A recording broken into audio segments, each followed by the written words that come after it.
আসসালামু আলাইকুম ওয়া রাহমাতুল্লাহ। সম্মানিত কোয়েল পাখি খামারি ভাই বোন, ইম্পর্টেন্ট একটি বিষয় আপনাদের মাঝে তুলে ধরতেছি। যে খামারিটা এখন সংশোধন হচ্ছে, কিন্তু প্রথমে মস্ত বড় ভুল করেছে। আসলে যে খামারিটা দেখতেছেন, এটা এক ধরনের অভিজ্ঞ খামারি বলা চলে, কারণ ওনার প্রায় প্রায় 2-3 বছর হচ্ছে কোয়েল পাখি পালন করা। সেই সাথে ডিম বিক্রয় করা, পাখি বিক্রয় করা, কিভাবে কোথায় সেল করতে হবে, কি প্রসেসে কিভাবে ডিম নিয়ে আসতে হবে, নিজের ডিম ক্যাপাসিটি যদি বাজারজাতের দেখা যাচ্ছে যতগুলো ডিম ইনার খামারে হয়, এগুলা চাহিদার চাইতেও আরও বেশি চাহিদা আছে। অন্য কোন জায়গা থেকে ডিম এনে চাহিদাটা পূরণ করা যেতে পারে, সেই ব্যাপারে পর্যাপ্ত অভিজ্ঞ এই খামারির, এবং নিজে অনেক পরিশ্রমও করে। তার ডিম বেচার কলা কৌশলগুলো আমার কাছে, আমার যতগুলো খামারে আছে তার মধ্যে এটাও একটা অন্যতম।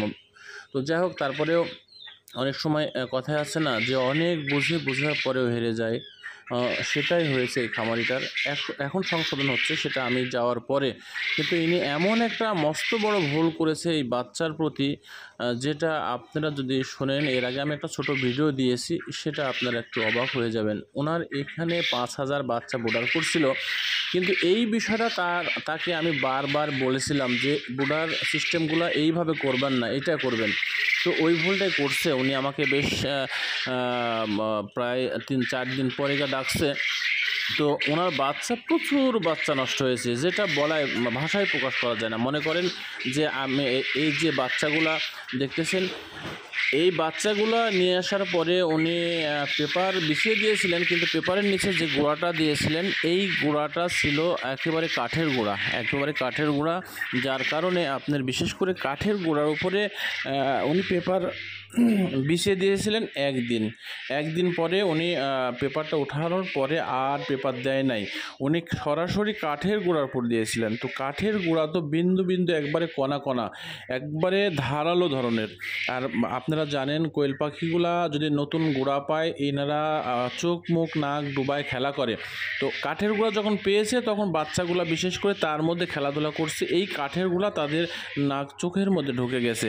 আর একটা কণা যদি কোনো কোয়েল পাখির চোখের মধ্যে চলে যায়, তাহলে ওই পাখিটাকে আপনি ঠিক করতেই পারবেন না, করা খুব মুসিবত। কারণ আপনি কিভাবে বের করবেন? তো এতগুলো পাখির মধ্যে তিনি ওইটা করার পরে সঙ্গে সঙ্গে প্রায় 300 মতো বাচ্চা নষ্ট হয়ে গেছিলো। পরবর্তীতে আমাকে ডাকছেন, আমি যাওয়ার সঙ্গে সঙ্গে গেছি, দেখতেছি যে পরিস্থিতি ভালো না। প্রত্যেকটা পাখির সমস্যা হয়েছে, কারণ প্রত্যেকটা পাখি তো কাঠের গোড়ার উপরে ওনারা একদিন রাখছে, একদিন পরে আমাকে ডাকছে। সঙ্গে সঙ্গে তাহাকে আমি বললাম ধানের চিটাটা নিয়ে আসেন। উনি পরবর্তী ধানের চিটা নিয়ে আসে, এখন ধানের চিটাটা বিছাই দিচ্ছে।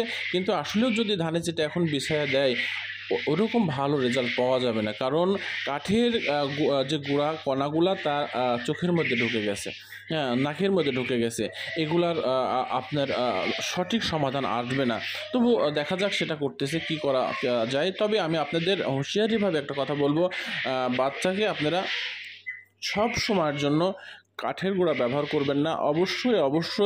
অবশ্যই বারবার করে বলবো, যদিও কাঠের গুঁড়া ব্যবহার করেন, অবশ্যই পেপার হোক, সালা হোক, যে কোনো ওপরে চট হোক বিছায় রাখবেন, সেটা বাচ্চা বড় হওয়ার পর্যন্ত। আর আমি বলবো, কাঠের গুঁড়া ব্যবহার করার দরকারই নেই। আপনারা সরাসরি ধানের চিটা আছে, চিটা ব্যবহার করবেন। চিটার ওপর পেপারও লাগে না, চিটা যখন ব্যবহার করা যাবে, পেপারের প্রয়োজন হয় না।